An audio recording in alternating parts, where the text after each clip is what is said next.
makro merupakan ilmu yang mempelajari perilaku, kinerja, dan pengambilan keputusan secara agregat atau menyeluruh. Salah satu contohnya adalah tingkat pengangguran nasional. Dan ekonomi mikro merupakan ilmu yang mempelajari perilaku individu, rumah tangga, dan pengambilan keputusan suatu perusahaan. Salah satu contohnya adalah harga cabai di pasar.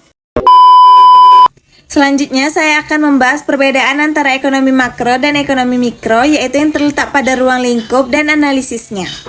Ekonomi mikro mempelajari perilaku ekonomi kecil yang berfokus pada individu, rumah tangga, dan penetapan harga di pasar. Dan sebaliknya, ekonomi makro menganalisis perekonomian secara keseluruhan atau agregat seperti PDB, inflasi, dan pengangguran.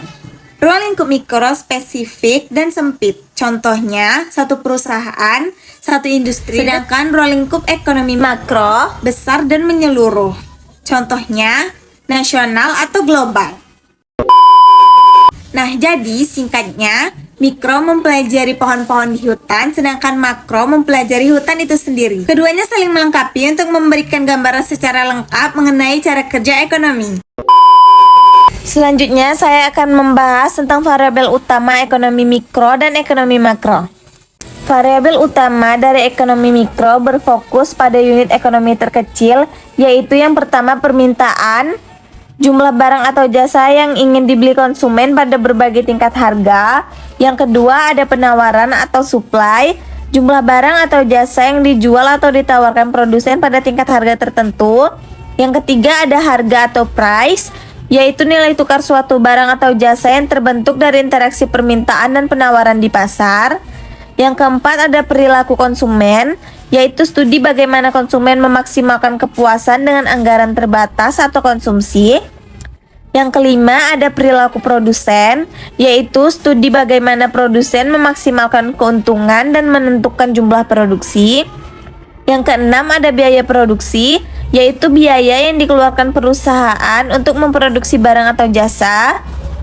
Yang ketujuh ada struktur pasar, yaitu kondisi persaingan di pasar, misalnya persaingan sempurna, monopoli, oligopoli.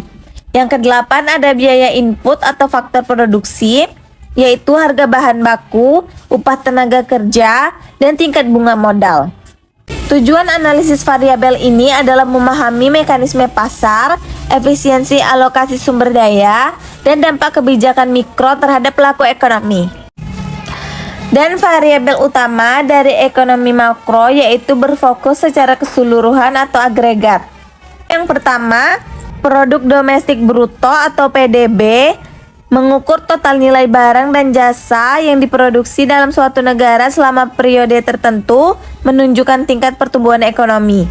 Yang kedua ada inflasi, yaitu tingkat kenaikan harga barang dan jasa secara umum dalam jangka waktu tertentu yang mempengaruhi daya beli masyarakat.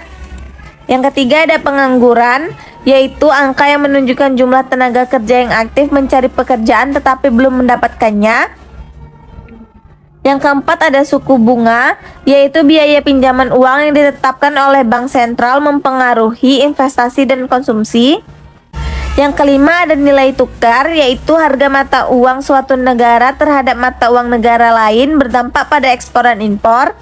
Dan yang keenam ada kebijakan fiskal atau APBN, yaitu meliputi pengeluaran pemerintah dan defisit anggaran yang mempengaruhi permintaan agregat.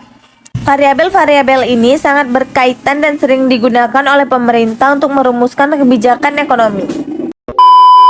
Jadi, ekonomi makro dan ekonomi mikro saling berkaitan erat di mana variabel mikro seperti harga barang, perilaku konsumen atau produsen menjadi landasan bagi agregat makro seperti inflasi, PDB, pengangguran.